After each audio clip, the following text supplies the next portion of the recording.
Good morning बच्चों। देखो बच्चों, आज की अपनी जो क्लास है, इस क्लास में अपने चर्चा करेंगे बोर्ड एग्ज़ाम 2025 के लिए अपने पॉलिटिकल साइंस की जो सेकंड बुक है। इस सेकंड बुक का अपने जो छठवां चैप्टर है, लोकतांत्रिक व्यवस्था का संकट। इस चैप्टर के भैया अपने उन क्वेश्चनों की चर्चा करेंगे जो बोर्ड परीक्षा की दृष्टि से काफ़ी महत्वपूर्ण है। देखो, सबसे पहले इस साल के अगर अपने ब्लूप्रिंट को देखें तो भैया इस बार ब्लूप्रिंट के अकॉर्डिंग इस चैप्टर से ओनली 2 क्वेश्चन आएंगे।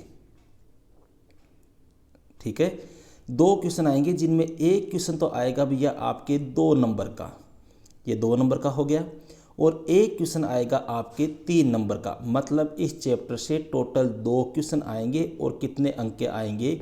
5 अंक के आएंगे। ठीक है, अब यहाँ पर देखो भैया 2 और 3 अंक के टोटल में आपको 10 क्वेश्चन यहाँ आपको बता रहा हूँ, और इन 10 क्वेश्चनों को जहाँ तक मेरा मानना है, मेरा जहाँ तक विश्वास है, मेरा जो कॉन्फिडेंस है, उसके अकॉर्डिंग मैं आपको इतना कह सकता हूँ कि ये 10 क्वेश्चन आप इस चैप्टर से तैयार कर लो। इसके अलावा आपको इस चैप्टर से कुछ भी पढ़ने की आवश्यकता नहीं है। क्लियर है? अब देखो, फर्स्ट पॉलिटिकल की जो अपने फर्स्ट बुक है भैया, वो फर्स्ट बुक में आपको कंप्लीट करा चुका हूँ। ठीक है, थोड़ा सा मैं आपको बता दूं क्योंकि कई बच्चे कमेंट करके पूछते हैं। सेकंड बुक का अपने ये आज छठवां चैप्टर हो जाएगा। इसके बाद में अपने 2 चैप्टर और शेष रहेंगे। इसी प्रकार से अपने हिस्ट्री में शायद 3 से 4 चैप्टर है और जियोग्राफी में एक बुक है। तो जहाँ तक मेरी कोशिश है, मैं इस लगभग 20 फरवरी के लगभग कोशिश ये रहेगी कि आपको पूरा सिलेबस के जो मोस्ट क्वेश्चन है, चाहे वो हिस्ट्री हो, पॉलिटिकल हो, जियोग्राफी हो, वो सभी मैं आपको कंप्लीट करा दूँ। क्लियर है? तो स्टार्ट करते हैं भैया अपने क्वेश्चन नंबर 1। पहला क्वेश्चन है भैया, केशवानंद भारती मुकदमा क्या है?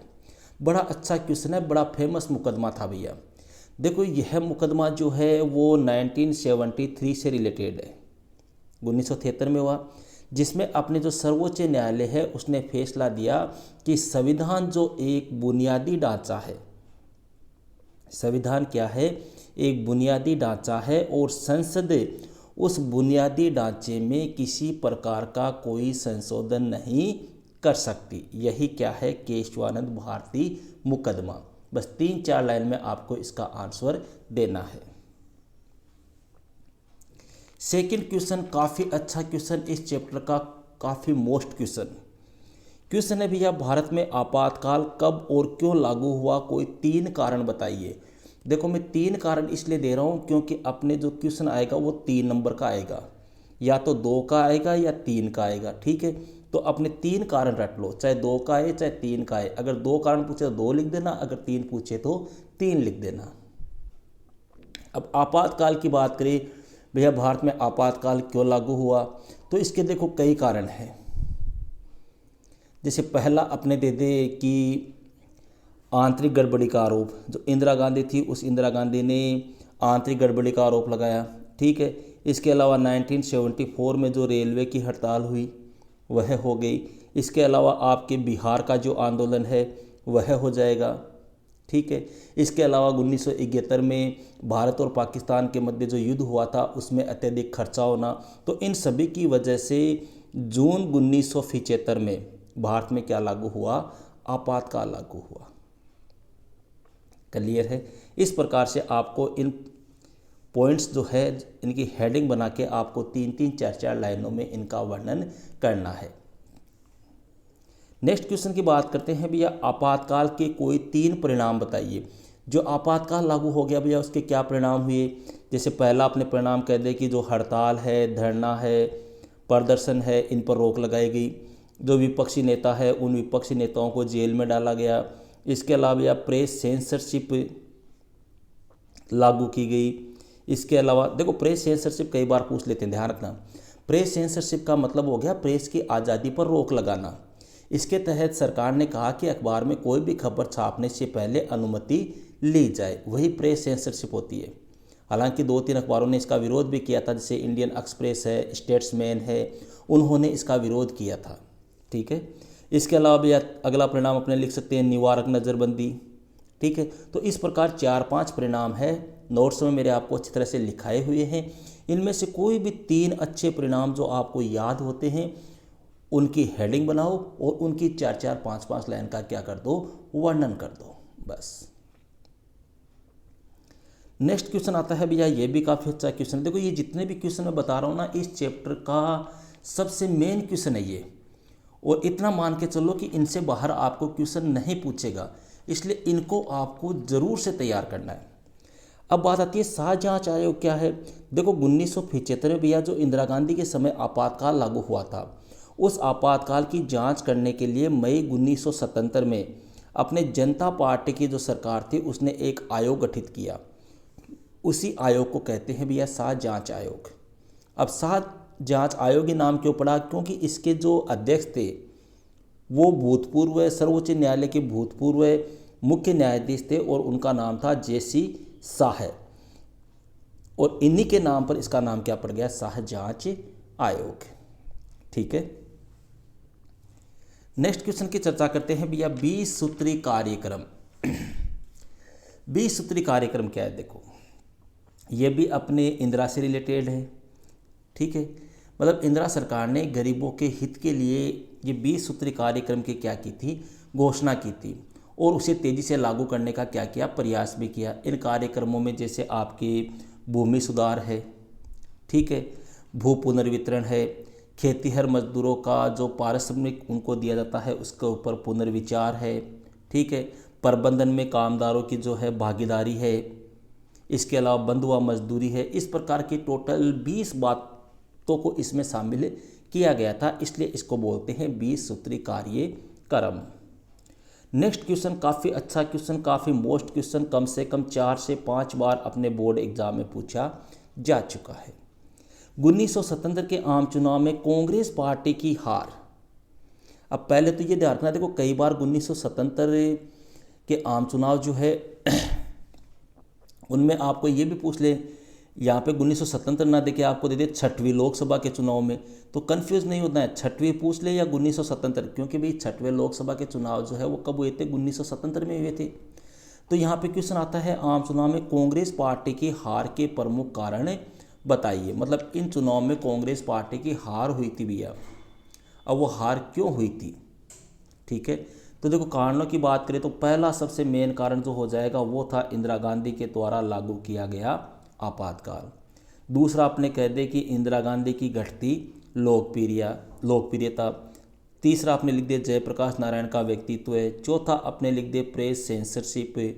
ठीक है, पांचवा अपने लिख दे जो कर्मचारी है उन कर्मचारियों की दयनीय स्थिति। छठवां आप लिख दो कि आपातकाल के दौरान इंदिरा गांधी द्वारा किए गए अत्याचार। तो इस प्रकार से 7-8 पॉइंट मेरे आपको लिखाए हुए हैं, कोई भी अच्छे 3 से 4 कारण आपको याद करने हैं। अगला क्वेश्चन भैया, प्रतिबद्ध न्यायपालिका किसे कहते हैं। 3 से 4 लाइन में इसका आंसर देना है। देखो प्रतिबद्ध न्यायपालिका क्या होती है। प्रतिबद्ध न्यायपालिका से अभिप्राय है कि न्यायपालिका एक तो शासक दल, मतलब जिसका शासन है, शासन दल, और दूसरा उसकी जो नीतियां हैं उन नीतियों के प्रति क्या रहे, निष्ठावान रहे।